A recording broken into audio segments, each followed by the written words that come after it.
मुझे पहले ही काफ़ी गर्मी चढ़ी हुई थी, इसलिए इसके थोड़ी देर मसलने से मैंने नमी छोड़ दिया। जैसे ही माँ खारिज हुई, इसने मेरी तरफ देखा और कहने लगी बस। तो मैंने शुक्रिया के तौर पर इसके गाल को बोसा किया और इसके बर को दबाकर बोली। तो वो मुझसे ये कहते हुए रुखसत हुई कि अपना हुलिया दुरुस्त करो और आ जाओ।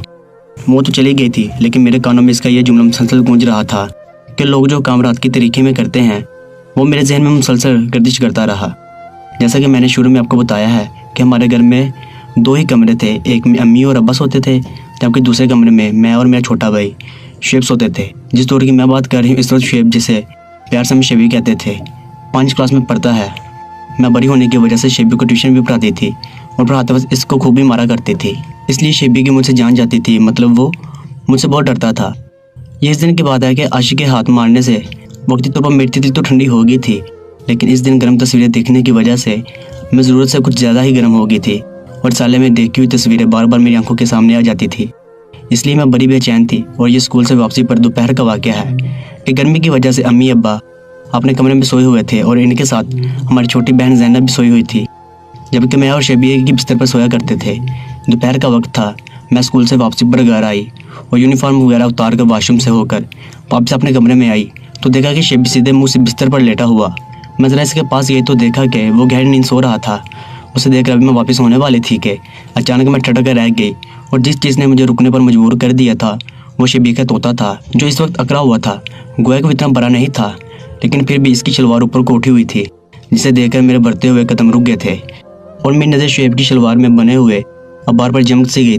इस वक्त मुझे रसाले में देखे हुए कालों के तोते याद आ गए। इनके तोते का याद आना था कि मैं पसीना पसीना हो गई और छोटे भाई का देखते हुए मेरा दिल धक धक करने लगा। मैंने ये क्या अपनी नज़र को वहाँ से हटा दिया कि ये मैं क्या कर रही हूँ। ये मेरा छोटा भाई है, सगा छोटा भाई, और बाहर जाने के लिए आगे बढ़ गई, लेकिन अभी मैं 2 ही कदम आगे बढ़ी थी कि फिर से मेरी आंखों के आगे रसाले में देखते हुए कालों के बड़े बड़े तोते घूम गए और मैंने ये कहकर खुद को रोक लिया कि देखो तो सही कि शेबी का इन कालों के तोतों से कितना छोटा है, और धड़कते दिल के साथ उल्टे कदमों से वापस हो गई और एक बार फिर शेबी के खड़े हुए तोते को देखने लगी। अचानक मेरे जहन में ख्याल आया कि कहीं अम्मी या जैनब न उठ जाए।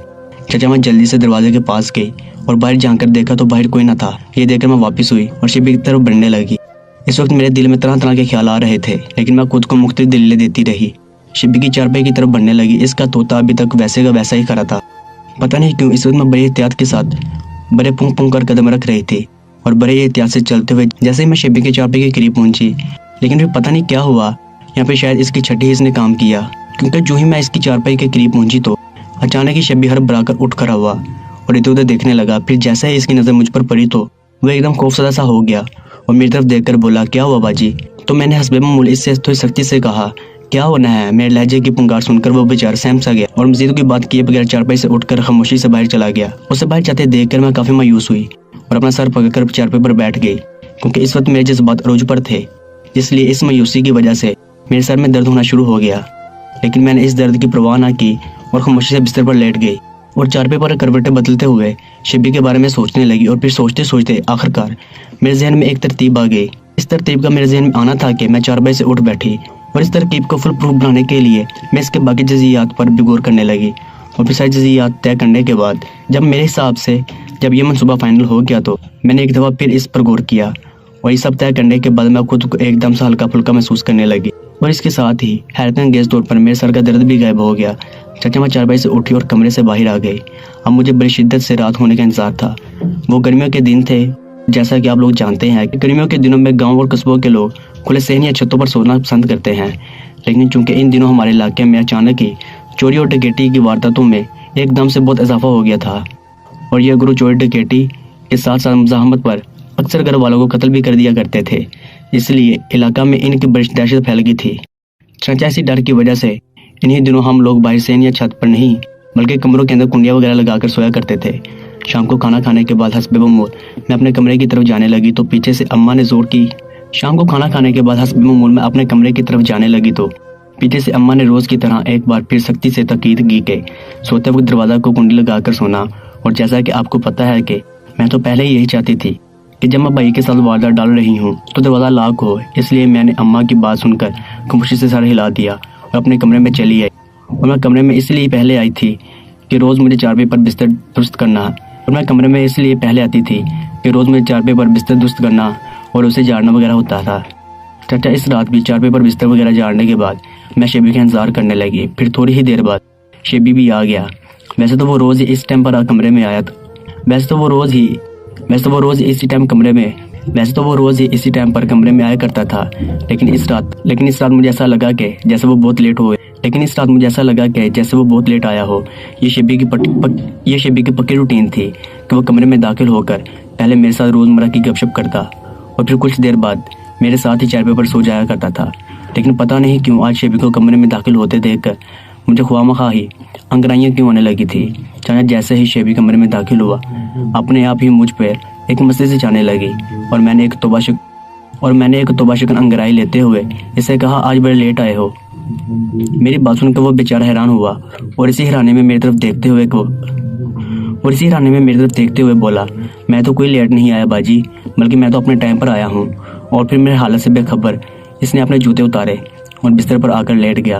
और फिर कुछ देर इधर उधर की बातों के बाद वो नींद की गोश में चला गया। इधर मैं इसके पास लेटी इसकी गहरी नींद होने के इंतजार में चारपाई पर करवट बदल रही थी। इसी दौरान आधी रात हो गई और जब मुझे इस बात का पक्का यकीन हो गया कि शब्बीर गहरी नींद से चला गया है तो मैंने उसे चेक करने की खातिर उसे हल्की सी आवाज़ में शब्बीर कहकर पुकारा, लेकिन दूसरी तरफ से कोई जवाब ना आया। इसके बाद मैंने थोड़ी तेज़ और गुस्से भरी आवाज़ में कहा, शब्बीर क्या तुम जाग रहे हो? लेकिन इस बार भी दूसरी तरफ से कोई जवाब ना आया। तब मैं इधर उधर देखते हुए बड़ी आस्तिकी से चारपाई से उठी और इसकी तरफ देखने लगी। वो चांदनी रात थी और चांद की चांदनी रात हमारे रोशनदान और खिड़की से हमारे कमरे में आ रही थी, जिससे हमारा कमरा थोड़ा सा रोशन हो गया था।